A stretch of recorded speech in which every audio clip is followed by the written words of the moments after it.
ಆದರೆ ಮೇಕೆದಾಟು ಯೋಜನೆ ಬಗ್ಗೆ ಏನೂ ಕೂಡ ಪ್ರಗತಿ ಏನೂ ಆಗಿಲ್ಲ ಅಂತ ಹೇಳಿ ತಾವು ಉತ್ತರವನ್ನು ಕೂಡ ಕೊಟ್ಟಿದ್ದೀರಿ.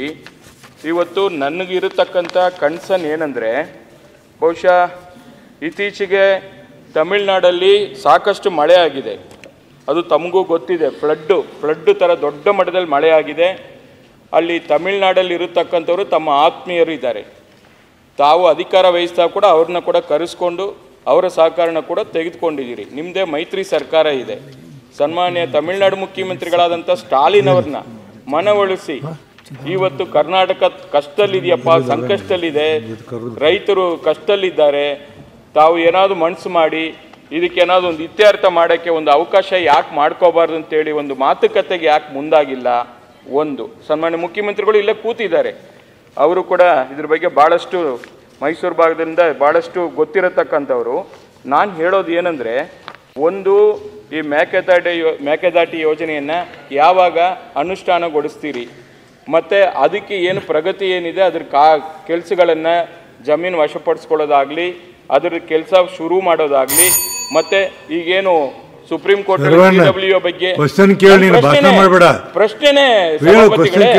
ಪ್ರಶ್ನೆನೇ ಕೇಳ್ತಾ ಇರೋದು, ಜ್ವಲಂತ ಸಮಸ್ಯೆ ಇದು ಕಾವೇರಿ ಕೇಳಿ, ಅದ್ರ ಬಗ್ಗೆನೇ ಮಾತಾಡ್ತಾ ಇದ್ದೀನಿ. ದೊಡ್ಡ ಹೋರಾಟಗಳಾಗ್ತಾ ಇದೆ, ಅವರು ಕೂಡ ದೊಡ್ಡ ಮಟ್ಟದಲ್ಲಿ ಪಾದಯಾತ್ರೆ ಮಾಡಿ ಅಧಿಕಾರಕ್ಕೆ ಬಂದಿದ್ದಾರೆ, ಅವ್ರಿಗೂ ಕನ್ಸರ್ನ್ ಇದೆ. ಅದ್ರ ಬಗ್ಗೆ ನಾನು ಕ್ಲಾರಿಫಿಕೇಶನ್ ಕೇಳ್ತಾ ಇದ್ದೀನಿ. ದಯಮಾಡಿ ಉಪಮುಖ್ಯಮಂತ್ರಿ ಉತ್ತರ ಕೊಡಿ, ಮತ್ತೆ ನಾನು ಉಪ ಪ್ರಶ್ನೆ ಕೇಳ್ತೀನಿ. ಸರಿ ಉಪಮುಖ್ಯಮಂತ್ರಿಗಳು. ಅಧ್ಯಕ್ಷರೇ, ಸಿಟ್ಟು ಜಾಸ್ತಿ ಇದೆ ಸಭಾಪತಿಗೆ. ಶರಣ ಅವರು ಅಲ್ವಾ? ಶರಣ ಅವರು ಬೆಂಗಳೂರಿನ ನೀರಿನ ಬಗ್ಗೆ, ಕಾವೇರಿ ನೀರಿನ ಬಗ್ಗೆ ಬಹಳ ಇದಾಗಿದೆ. ಇದು ಮೇಕೆದಾಟು ರಾಜ್ಯದ ಆಸ್ತಿ, ನಿಮ್ಮ ಆಸ್ತಿ, ನಮ್ಮ ಆಸ್ತಿ, ಎಲ್ಲರ ಆಸ್ತಿ ಉಳಿಸ್ಬೇಕು.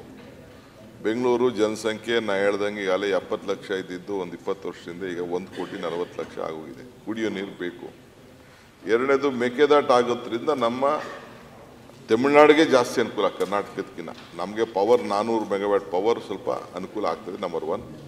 ಎರಡನೇದು, ಕಾವೇರಿ ಬೇಸಿನಲ್ಲಿ ಇಲ್ಲಿ ಏನು ನಮ್ಮ ಬ್ಯಾಲೆನ್ಸಿಂಗ್ ರಿಸರ್ವೇರ್ ಆಯಿತು ಅಂತಂದರೆ ಅಲ್ಲೇನಾದ್ರು ತೊಂದರೆ ಆದಾಗ ಈ ನೀರನ್ನು ಕೆಳಗಡೆ ಬಿಡ್ಬೋದು, ಮೇಲ್ಗಡೆ ನೀರನ್ನು ನಾವು ಉಪಯೋಗಿಸ್ಕೊಳ್ಬೋದು. ಇಷ್ಟು ಬಿಟ್ಟರೆ ಬೇರೆ ಏನಿಲ್ಲ. ನಾವು ದೊಡ್ಡ ಪ್ರಯತ್ನ ಮಾಡ್ತಾ ಇದ್ವಿ. ಈಗ ಸುಪ್ರೀಂ ಕೋರ್ಟ್ ಅವರು ಒಂದು ಡೈರೆಕ್ಷನ್ಸ್ ಹೇಳಿದ್ದಾರೆ, ಮಾನಿಟರಿಂಗ್ ಕಮಿಟಿಗೆ, ಅಥಾರಿಟಿಗೆ ನೀವೇ ಕೆಳಗಡೆ ಲೆವೆಲ್ ತೀರ್ಮಾನ ಮಾಡಿ. ನಾನು ಆಗಲೇ ಹೇಳಿದೆ, ಇನ್ನೊಂದು ಪ್ರಶ್ನೆಗೆ ಉತ್ತರ ಹೇಳಿದೆ, 177 TMC ಅವ್ರು ಕೊಡ್ತಾರಲ್ರಿ, ನಿಮ್ಗೇನ್ರಿ ಅವ್ರು ಕಟ್ಕೊಂಡ್ರಿ ಅಂತ ಕೂಡ ಹೇಳಿದ್ದಾರೆ. ನಾವು ಈಗಾಗಲೇ ಫೈಲ್ ಮಾಡ್ತಾ ಇದ್ದೀವಿ. ಆಲ್ಮೋಸ್ಟ್ ಎವ್ರಿಥಿಂಗ್ ಇಸ್ ರೆಡಿ, ಸದ್ಯದಲ್ಲೇ ಬರ್ತದೆ. ಈಗಾಗಲೇ ನಾನು ಇದಕ್ಕೊಂದು ಡಿವಿಷನ್ ಕೂಡ ಮಾಡಿದ್ದೀನಿ, ಮೊದಲು ಇರಲಿಲ್ಲ.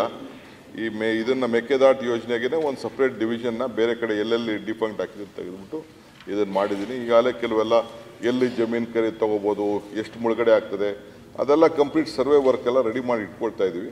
ಅಲ್ಟಿಮೇಟ್ಲಿ ಕೋರ್ಟ್ ಅವರು ತೀರ್ಮಾನ ಮಾಡೋ ಗಂಟ, ಅಂದರೆ ಅಥಾರಿಟಿ ತೀರ್ಮಾನ ಮಾಡೋ ಗಂಟ ಅದು ನಾವು ಕೆಲಸ ತೆಗೆದುಕೊಳ್ಳಿಕ್ಕೆ ಭಾಳ ಕಷ್ಟ ಆಗ್ತದೆ. ಏಕೆಂದರೆ ಅನೇಕ ಪರ್ಮಿಷನು ಸೆಂಟ್ರಲ್ ಗೌರ್ಮೆಂಟು, ಕೆಲವು ಎನ್ವೈರನ್ಮೆಂಟ್ ಪರ್ಮಿಷನ್ಸು ಮತ್ತೊಂದೆಲ್ಲ ಕೊಡ್ಬೋದು. ನಮ್ಮ ಜಾಗದಲ್ಲಿ ಇದೆ ಅಂತ ನಾವು ಕೆಲಸ ಶುರು ಮಾಡಿಬಿಡ್ಬೋದು, ಅದು ದೊಡ್ಡ ಕೆಲಸ ಅಲ್ಲ. ಅಲ್ಟಿಮೇಟ್ಲಿ ನಾವು ಒಂದು ಲಾಜಿಕಲ್ ಎಂಡಿಗೆ ಹೋಗಬೇಕು. ಅದಕ್ಕೋಸ್ಕರ ಆದಷ್ಟು ಜಲ್ದಿ ಮಾಡ್ತಾಯಿದ್ವಿ. ಮೇಲೆ ಅಪ್ಸ್ಟ್ರೀಮಲ್ಲಿ ಏನು ಫರ್ದರ್ ಕೆಲಸ ಮಾಡೋಕ್ಕೆ ಅವಕಾಶ ಮಾಡಿಕೊಡ್ತಾ ಇಲ್ಲ. ಕರ್ನಾಟಕದ ನಮ್ಮ ನೀರು ನಮ್ಮ ಹಕ್ಕು, ನಿಮ್ಮ ನೀರು ನಿಮ್ಮ ಹಕ್ಕು, ಇದನ್ನು ನಾವು ಭಾಳ ವ್ಯವಸ್ಥಿತವಾಗಿ ನಾವೆಲ್ಲ ಸೇರಿ ಒಟ್ಟಿಗೆ ಕೆಲಸ ಮಾಡಿಕೊಂಡು ಈ ಪ್ರಾಜೆಕ್ಟ್ನ ತಂದು ನಮ್ಮ ಹಳೆ ಮೈಸೂರಿಗೆ ಒಂದು ಒಳ್ಳೆ ಒಂದು ಹೆಸರನ್ನು ತರುವಂಥ ಕೆಲಸ ನಾವೆಲ್ಲ ಸೇರಿ ಮಾಡೋಣ. ಉಪಮುಖ್ಯಮಂತ್ರಿಗಳೇ, ಇವತ್ತು ಕಾವೇರಿ ಬಗ್ಗೆ ಭಾಳಷ್ಟು ಎಲ್ಲರೂ ಕೂಡ ನಾವು ಮಾತಾಡ್ತೀವಿ, ಇಲ್ಲ ಅಂತಲ್ಲ. ಕಾನೂನು ಹೋರಾಟ ತಾವು ಏನು ಮಾಡ್ತಾ ಇದ್ದೀರಾ ಅದನ್ನು ಮುಂದುವರಿಸಿ. ವಯಾ ಮೀಡಿಯಾ ತಮಿಳುನಾಡು ಸರ್ಕಾರದ ಜೊತೆಯಲ್ಲಿ ನೀವು ಕೂತು ಯಾಕೆ ಅದಕ್ಕೆ ಒಂದು ವೇದಿಕೆಯನ್ನು ರೆಡಿ ಮಾಡಿಕೊಂಡಿಲ್ಲ? ಅವರು ಮನವೊಲಿಸಿ ಇವತ್ತು ನಮ್ಮ ರಾಜ್ಯದ ಪರಿಸ್ಥಿತಿಯನ್ನು ಅವ್ರಿಗೆ ಹೇಳಿ ಅದ್ರ ಕಡೆ ಕೂಡ ತಾವು ಪ್ರಯತ್ನ ಮಾಡಬೇಕು ಅನ್ನೋದು ನನ್ನ ಕಳಕಳ ವಿನಂತಿ. ಹಿಂದೆ ಯಾಕೆಂದ್ರೆ ನಿಮ್ಮದೇ ಮೈತ್ರಿ ಸರ್ಕಾರ ಇದೆ ಅಲ್ಲಿ. ನೋಡಿ, ಅಲ್ಲಲ್ಲ ರಾಜಕಾರಣ ಬೇಕಾರೆ ಅಲ್ಲ ರೀ, ಅದು ಯಾವುದೋ ಒಂದು ಸಣ್ಣ ಚಿಕ್ಕ ರಾಜ್ಯ ಗೋವಾ, 26 ಜನ MP ಗಳು ಕರ್ನಾಟಕದಲ್ಲಿದ್ದಾರೆ. ಕರ್ನಾಟಕದಲ್ಲಿ ಮೈಟಿ ಗೌರ್ಮೆಂಟ್ ಒಂದು ರಾಜ್ಯ, ಅದನ್ನೇ ನಾವು ತೀರ್ಮಾನ ಮಾಡಲಿಲ್ಲ. ಕೇಳಿ ಪಾಪ ಹುಬ್ಳಿ ಧಾರವಾಡದಲ್ಲಿರೋರಿಗೆಲ್ಲ ಸೆಲೆಬ್ರೇಷನ್ ಮಾಡಿಬಿಟ್ರು. ಕಳಸಾ ಬಂಡೀರಿ ವಿಚಾರದಲ್ಲಿ ಆಗೋಯ್ತು ಅಂತೇಳಿ ಸೆಲೆಬ್ರೇಷನ್ನೇ ಆಗೋಯ್ತು. ಅದನ್ನೇ ನಾವು ಮಾಡೋಕ್ಕಾಗಲ್ಲ, ಇದು ಪೊಲಿಟಿಕಲ್ ಆ್ಯಂಗಲ್. ಕೇಂದ್ರದಲ್ಲಿ ನೀವೇ ಇದ್ರಿ, UP ಅನ್ನೋರು ಇದ್ರಿ, ಆಗ ಸೋನಿಯಾ ಗಾಂಧಿ ಅವರು ಗೋವಾ ಪರವಾಗಿ ಮಾತನಾಡ್ಬಿಟ್ರು.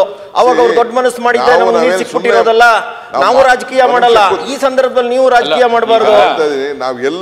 ನಾವು ವಿ ಆರ್ ಅಟ್ ಇಟ್. ಹಿಂದೆ ಪಾಪ ನಿತಿನ್ ಗಡ್ಕರಿ ಅವರು ನನಗೆ ಆ ಮಿನಿಸ್ಟ್ರಿಗೆ ಇಬ್ಬರೂ ಕರೆದು ಔರಂಗಾಬಾದಲ್ಲಿ ಒಂದು ಮೀಟಿಂಗ್ ಮಾಡ್ಲಿಕ್ಕೆ ಪ್ರಯತ್ನ ಮಾಡಿದ್ರು. ಕೂತ್ಕೊಂಡ್ರು, ಫೋಟೋಗ್ರಾಫರ್ ಬಂದ ತಕ್ಷಣ ಓಡೋಗ್ಬಿಟ್ರು ಮಿನಿಸ್ಟ್ರು, ಅಣ್ಣಾ DMK ಮಿನಿಸ್ಟ್ರು. ಸೊ ಅದು ಈಸ್ ಎ ಪೊಲಿಟಿಕಲ್ ಆ್ಯಂಗಲ್. ನಾವು ಅವ್ರದ್ದು ತಪ್ಪು ಅಂತ ಹೇಳಿ, but we are at hour job. ನಮಗೂ ಈ ಗೌರವನ, ರಾಜ್ಯದ ಗೌರವನ ಉಳಿಸ್ಬೇಕು ಅನ್ನೋದು ನಮ್ಗೆ ಆಸೆ ಇದೆ. ತಮ್ಮ ಸಲಹೆನೂ ಕೂಡ ಗಮನದಲ್ಲಿ ಇಟ್ಕೊಂಡು ನಾವು ಕೆಲಸ ಮಾಡ್ತೀವಿ.